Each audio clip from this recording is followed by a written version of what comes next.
Hi everyone, welcome to Designers Brew with Vratika. We have ace interior decorator and stylist Janavi Javeri in the house today, and I think I'm going to start with a quick introduction about you, Janavi. If you can tell us a little bit about I know you've transitioned from fashion to interior, which is amazing, and I think I can totally feel how beautiful that journey could have been, but I'm sure, if you could just put in words, it would be amazing.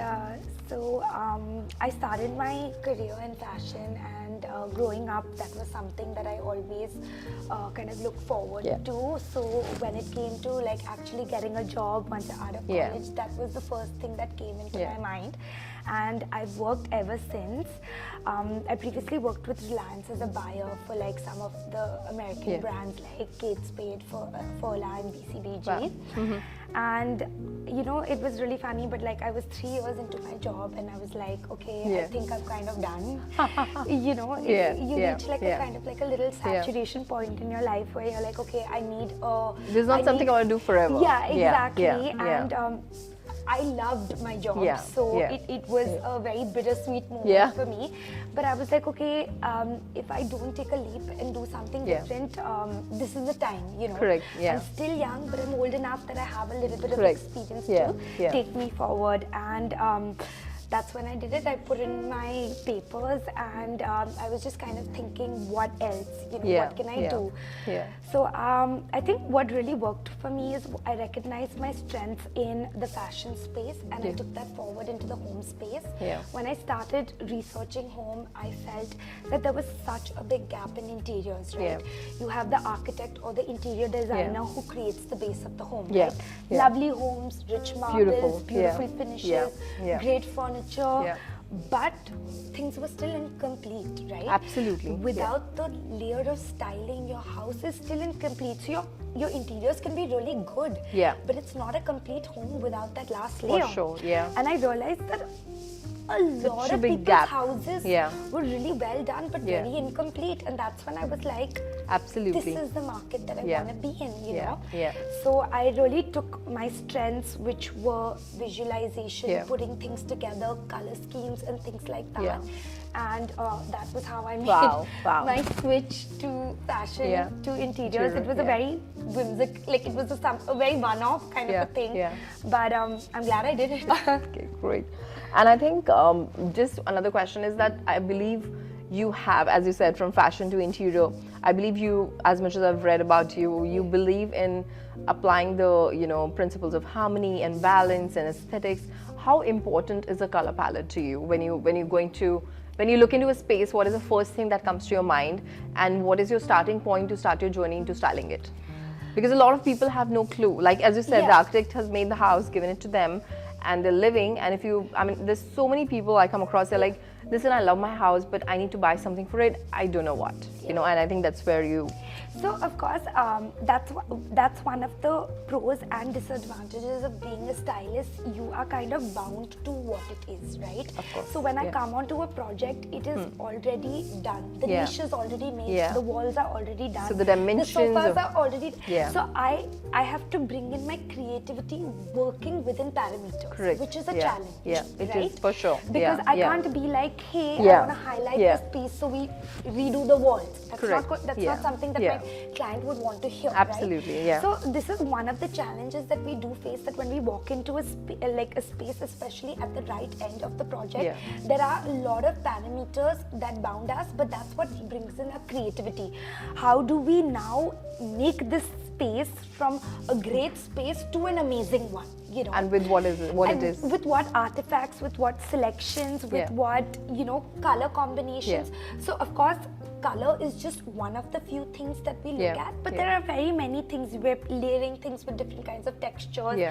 So for example, like when I select pieces, I'm not only looking for crystal, I'm looking for crystal, glass, stone, ceramic, multiple. I like a lot of texture into a house. I think that's and without that you can't create that impact. So I think that couple of things that I kind of look into. I kind of understand what kind of wall claddings have they done, what is the lighting, how much natural light is there. So there are a whole series of things, that we take into consideration, one of them being color palette. But every time we suggest things to our client, we're selling a story. We're not just selling an individual piece. Perfect. So even if you take the console behind us, if we're recommending products for it, it'll be something that is coordinated. It has to be spun together. Exactly. So my sofa, my cushions, the artwork above the console, the pieces on the console, what's coming next to the console, all of these are kept in mind with having to look at the overall space. Correct. But when you hit a block with the client, you know, when you're saying, okay, so this is, you know, you have a presentation, say this is what's going to look good, and they are just probably telling you, give me one paragraph or one syllable of this song and not the rest of the music. What do you think helps you make them understand your perspective better? Because you as a designer can visualize. They probably can't. So, so there are a couple of ways to answer your question. So one being that when we, see, I as a designer, as a stylist, when I walk into a space, I can envision exactly how I want it. When I walk into a space, I literally come back and tell my team, I want this artist, I want this piece here. It's all in my head. You would have like a thought block, right? It's all running. So like this here, this here, this exactly. here.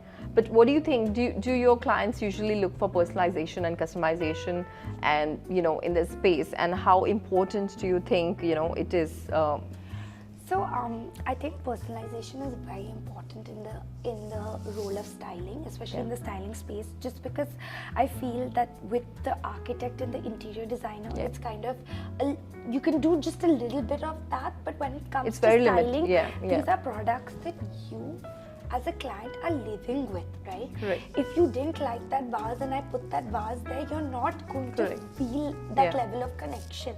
So I always, this is just something that I've always felt, that I feel like I can guide my clients, but I don't push my clients because they have to have a certain level of likingness towards it, that connection towards it, that the space comes alive, right? And as you say, it's a story you're living in. Exactly. You're living into your own story. And also, I feel a lot of clients recently, especially in the last 2-3 years with COVID, have been kind of reaching out to me where they want uniquely styled spaces, where they want decor items that they haven't seen before. You know, people might have traveled That's definitely something everybody wants. Nobody wants what anybody else has. Exactly. So that whole, and I think with Instagram, there's a certain level of globalization that has happened. It's a rush of you have people sitting in tier 2 cities knowing, well aware of what's happening what's in the the top other brands in exactly. Italy. And the same with decor, interiors and all of that today, with Pinterest, with Instagram, all these different mediums of social media. Absolutely. Everybody is very aware. And which well makes fed with even all. more difficult. Challenging. Because they'll say, get me this. No, which is also like, okay, I've seen this. Show me that something else. Show me something that I've not seen, right? Oh my God. So I feel like I constantly have to be on top of my game because decor is constantly changing. Is it like, is it really easy for someone to visualize or agree to what you're saying when they see it in their space? Like, if you could really take the products and you say, you know, this is what I was saying, maybe I wasn't able to explain to you, but you have a look. If you don't like it, I would probably have them sent back. So, ideally, that would be perfect, but that doesn't happen because not many stores are comfortable because you have a lot of expensive inventory. It's expensive inventory. You know, by the time it goes to them, something breaks, something scratches. It's a lot of damage. So typically, no brand really does that. You know, Miss Ossia does that, right? Oh, that's amazing.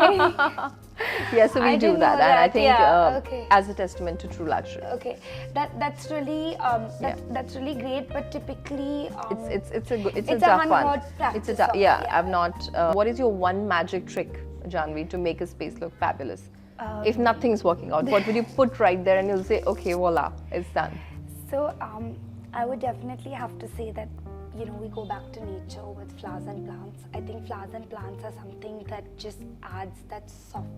Flowers add that softness to the space. Plants add that little life into the space. And those are two things that I feel like a lot of people in today's day and age don't give enough of importance to. Yes, you can have they don't even realize. You can have a very stunning vase, you can have a lovely house, but the job of a plant or a flower A beautiful bonsai. Yeah, it just completely changes the entire narrative of the house. So that is your magic wand. Yeah, I would say. Amazing. And what do you think is really high on trend right now for you? So I would say, and they keep changing. So of course, what I would say that now? What I'm absolutely loving at the moment is a lot of quirky pieces. Yeah. So I think you have quite a few over here. But I think these kind of quirky pieces are definitely something that I've seen in the last 2 years. A lot of clients that I didn't expect to pick up are picking up. Yeah. Also, I'm in love with ceramics. Oh yeah. Anything ceramic, I'll take it. You know? I think, do you get that sense that it's natural? It Yes, brings you closer to being more organic as well? I think post-COVID, the trend has shifted towards blurred lines between indoors and outdoors. Absolutely. And I think when you do that, I feel a lot of these earthy materials like stone, play a major role. ceramics are what working because it's taking you back to Mother Nature. And I think people are moving away from crystal and glass. I agree. And they are moving towards, you know, more towards these kind of pieces. And I think you're right. There's a sense of heightened sensitivity towards nature and natural components because we've maybe stayed indoors so much that we're done with indoors. So we need that outdoor. So and I think COVID just it just pushed the button right there and heightened the ability to sense the environment. Great. And okay, now you've worked with fashion brands, and you know you've got the best of fashion under your sleeve, and of course now interior and styling. How do you think Mezasier's offering would probably be an add-on to the entire experience and skill set you represent? And you know, it could be something that adds value. So, like I mentioned to you earlier, a lot of times my clients are very hesitant because they haven't seen the piece, they haven't understood its value. There is just that much I can do from a picture. Absolutely. Right? Yeah. So, I think that the experience of bringing my client into your store, I think that is something that like I can't even measure up to because that's like an intangible. Once they see the space, and they see the products, they understand it, that's when that flow of communication kind of becomes a little bit easier because when you see the quality, you can see the texture, you can see the colors, you can see the placements. That's when you really start believing in the product, right? That's when you really start being like, no, I need this in my house. You know, it's like talking about the best tiramisu and tasting it. Exactly. So I think I think having stores like these increases that level of engagement also with the client. It's not something that they're seeing on a picture or on a presentation. It's something that they're coming and experiencing, and let's be honest, everybody loves an experience. Absolutely. You know, so I think that's something that you know, I've realized that clients love doing. Oh, where can we see this? Is it at a store? Can I go see the store? You know. So visual aspect, of course, plays a lot with home decor because you know you get to see the product, you get to touch it, you get to feel it, and that plays an important role. Yeah, absolutely. And what do you think is your favorite brand on the floor, and why? I mean, whatever you experienced so far.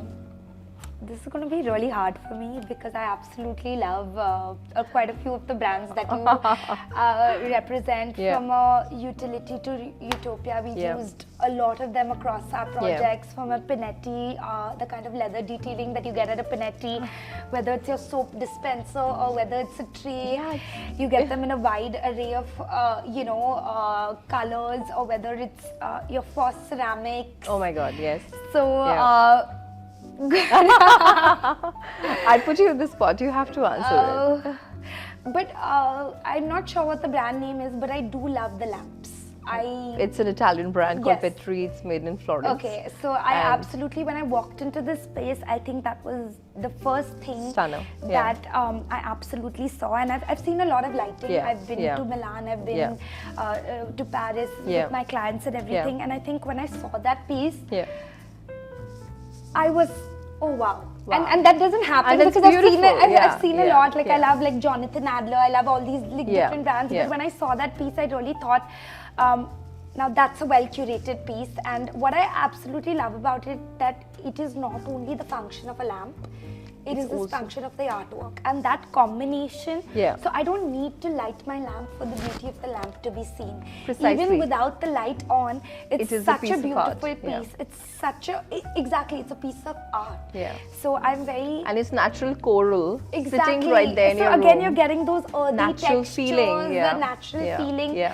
So that would be definitely something that I would love to show my clients. It's really well curated, it's a unique piece, and I've seen a lot of lights, but I haven't seen one like this.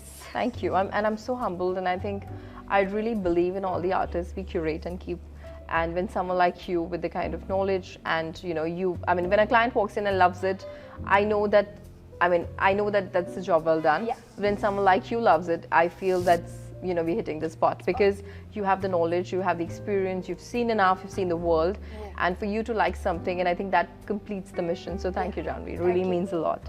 And what's your vision for the future of the home decor industry, and how do you see walls and things to contribute to that vision? So in terms of home decor, I feel that styling is going to be a very integral part of interior design and architecture. I think we've just started, and we have a very, very long way to go in terms of that. I think that, like I mentioned, with people constantly traveling, people are understanding the value of pieces, people are understanding the value of why homes need to be complete, and I think that that's absolutely lovely, because I want my space to grow. I want there to be multiple interior stylists. I want this space to be booming, so well known that, you know, it's like, okay, who's the interior stylist you've taken? You know, I want magazines to like credit us instantly, being like, okay, credit the style. You know, so I think the spaces needs to grow more. It's in an initial phase, but I do definitely see in the next few years it growing to a space of its own, you know. And I mean, since like today we're essentially talking about personalization and how important that is to every homeowner. As a store, do you think you as a stylist would walk in and have ample options to personalize your client space as per their requirement? Oh, definitely. I think you've got a wide variety of pieces. I think you've got a good curation. If you have to pick 3 customer types and 3 products which would go for them, what would they be? Like for a lover of XYZ, what are the products you would just pick and say that you should go for this? Like I mentioned, I love utility and utopia. I think that's something that can go into most houses. Lovely vases, lovely colors, different sizes. That kind of works really well. For my quirky customer, I have a lot of these fun Disney pieces that can really work. Absolutely. For my earthy customers, I have a floss, or I have the corals, you know, so I feel when I walk into a space, what I absolutely love about the curation is that no matter who my client is, there is something for everyone. There's few pieces that will connect with them, with their personality. With their personality, with the space, whether it's a modern home, whether it's a, you know, like an art decor home, or whether it's a classic home, you have enough of variety to play around. So you can actually personalize the space, staying true to the kind of the personality of your client, right? Yes. That's amazing. Thank you, Janavi. I think you were just amazing, and I think I really enjoyed this conversation. Me too. Thank you so much for having me. It was lovely. Thank you for watching, and so that's much. Janavi in the house, and we'll see you next time. Thank you so much. Thank you.